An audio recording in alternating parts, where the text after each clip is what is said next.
Good evening, I'm Kim Christensen. And I'm Kyle Clark. So we got this hot, dry, windy night tonight, then a change coming in overnight. We're keeping an eye on two fires as well that popped up today. The first is burning near Fort Carson. Started about 2 this afternoon. Officials at Fort Carson say the flames are burning in what's known as the large impact area. That's across the highway from the Pikes Peak International Raceway. As of tonight, the fire has burned about 50 acres. Out on the Eastern Plains today, this fire started near a high school in Hugo. The winds made it really dangerous for a while there. Fire crews were able to get this fire out before any structures burned thanks to volunteer firefighters in that area.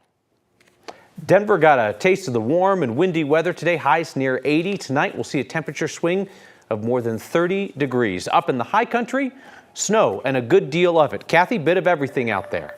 We call that springtime in Colorado, Kyle, and here is the latest storm system already moving into Colorado. Counterclockwise swirl generating those gusty winds to 50 and 60 miles per hour today and tonight. But rain, beneficial rain coming to Denver overnight and heavy mountain snow that will impact travel tomorrow. The worst of the wind in the foothills and out on the far northeastern plains. Gusty winds will continue 30, 40 to 50 miles per hour. Red flag warning's been scaled back to the south and east, continues until 10 o'clock tonight. We flip over to a high wind warning in eastern Colorado tomorrow. Winds out of the northwest will blow to about 60 miles per hour. It'll be a cooler day with more humidity as we're seeing the snow fill in up in the mountains on the I-70 corridor.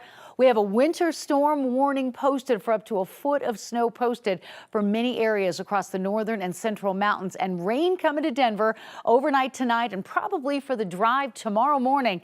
And that rain could be heavy at times. It's not going to rain all day long. And coming up in Maine weather, we're going to talk about a cooling temperature trend and how much rain you can expect, what the weather you'll wake up to. I'll have that forecast. Thanks, Kathy. With more windy weather coming in, the state agency that regulates Xcel Energy is preparing this week to hear from customers about the utility's electricity shutoff during our last big windstorm a couple of weeks ago. It was then that Xcel cut off power to approximately 55,000 people across 6 counties. They say they did it to prevent the possibility of a fire sparking during the high winds. The PUC says it will also consider alternatives besides shutting off power. That hearing is scheduled for 4 o'clock on Wednesday. The city of Aurora and its police department are 2 years into their court-ordered reforms on how police use force and interact with people of color. And now monitors for the consent decree say the police department is ready to move into a new phase of that plan. As 9 News reporter Rachel Krause shows us, they'll be keeping a close eye on their progress.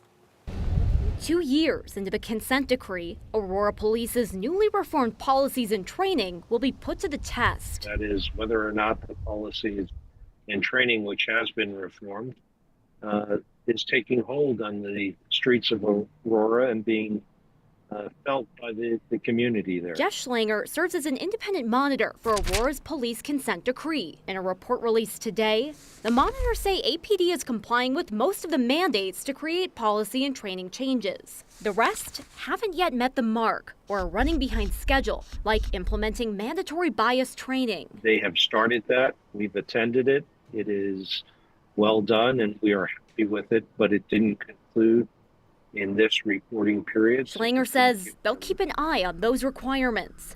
But now their focus will be watching to see how APD handles the changes by analyzing body camera footage and police complaints, even going on ride-alongs. Are they, when I say they, the police officers of Aurora, acting on the streets in concert with that training and the change in policy? This process is tricky for any department.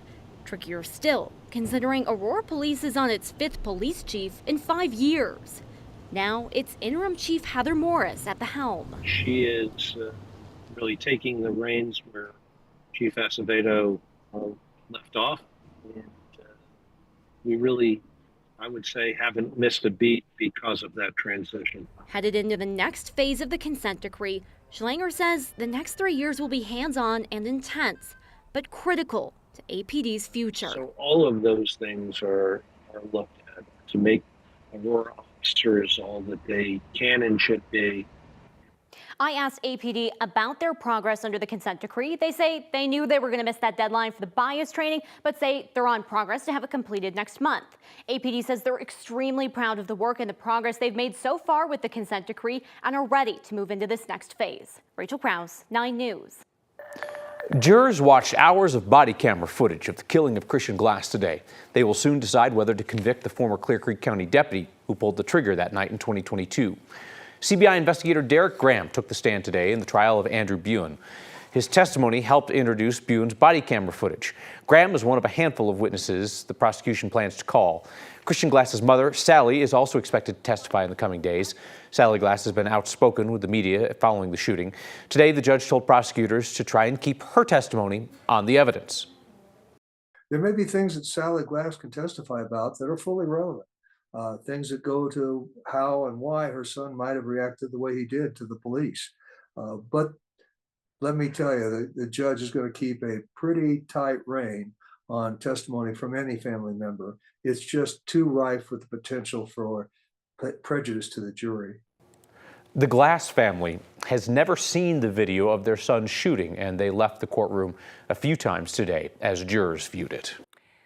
Police say a suspected drunk driver hit and killed someone in a yard in southwest Denver this afternoon. Denver police say 56-year-old James Corpus was driving westbound on Mississippi Avenue when he took a wide turn onto Irving Street.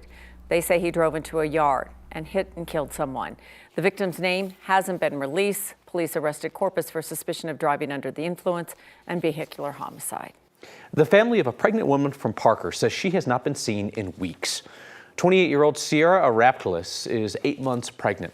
Her dad lives in New Jersey. He says when he started missing their weekly phone calls, he got nervous, and that's when he learned that no one had heard from her since February.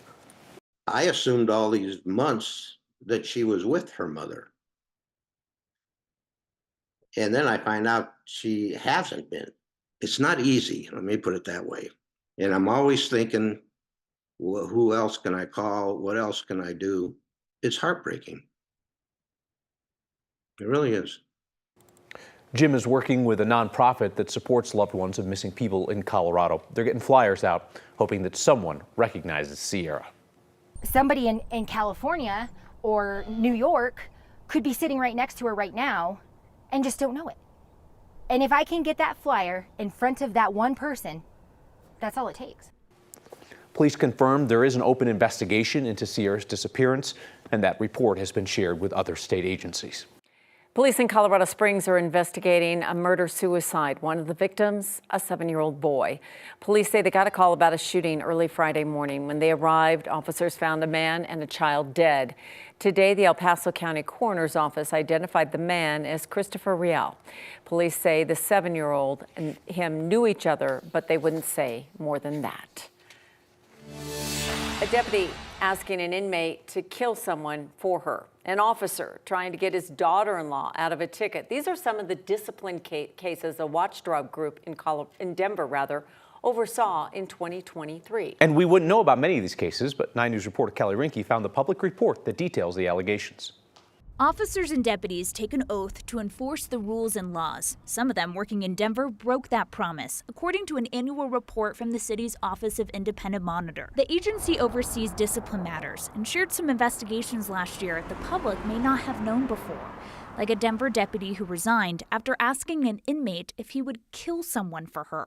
The father of her children was ill, and she asked an inmate about hiring someone to kill him. In another case, a DPD officer turned in his badge, the report says, after trying to cancel a parking ticket for his daughter-in-law. He sent a note using his DPD email. The Independent Monitor says in yet another case, officers chased a man in his car. The driver lost control, crashed, and died. According to the report, the officers lied about pursuing the car. They're now appealing their suspensions. And an officer resigned after a Denver sergeant filed a complaint against him for making inappropriate comments about shootings involving cops. The officer had already been involved in shootings with a handgun and rifle and, quote, wanted to have a kill with a shotgun too. According to this report, internal complaints within the Denver Sheriff's Department in 2023 went up by more than 250%. Most of that was attributed to not following the body-worn camera policy. The Office of the Independent Monitor plans to go over this report with City Council members on Wednesday. Kelly Rinke, 9 News. Colorado's Democrat-controlled House has passed a bill that would ban the sale and transfer of so-called assault weapons. The bill passed by a 35-27 vote yesterday after more than 3 hours of debate. That bill defines assault weapons to include .50 caliber rifles or a semi-automatic with a detachable magazine and a modification like a pistol grip or muzzle brake. It would ban the manufacture, purchase, sale, or transfer of those weapons, punishable by a fine of $750. The bill now heads to the Senate, where Democrats have a slimmer majority.